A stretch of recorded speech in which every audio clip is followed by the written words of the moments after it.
Hi, Just to be here. Let's take a look at something called an array in Excel. So when you get into formulas and you think you're doing pretty well in formulas, your next step should be to learn about arrays. Arrays are cool, they're fast, they're quick, a nice way to accomplish things. Stop the video, read why I use array formulas, this little section right here.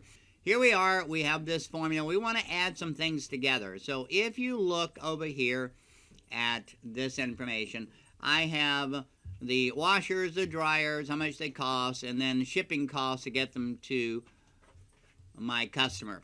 Well, I want to know what the total cost is. So a quick, easy way to do a total cost, select the whole range, click up in the formula bar, and this is key. You have to be in the formula bar.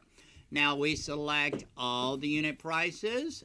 We put a plus in there. We select all of the shipping costs, the range, and then we hold down Control, Shift, and press Enter.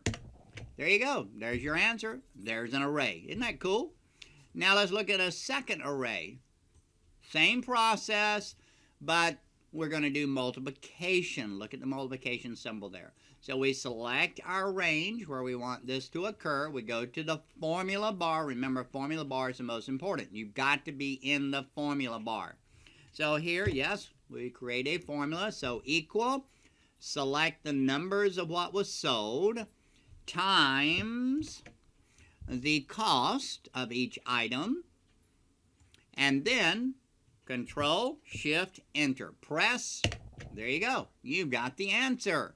Isn't that cool? That's an array. So one more, just to make sure you're comfortable with arrays. Here we go again. We select the range first. We click in the formula bar, equal. And then we select the range for the total sales. And then we put in our dividing symbol, division symbol there, and then we select the number sold, and then again hold down Control, Shift, and press Enter. That sets up the array. You have your answers. There you go. Have fun with arrays.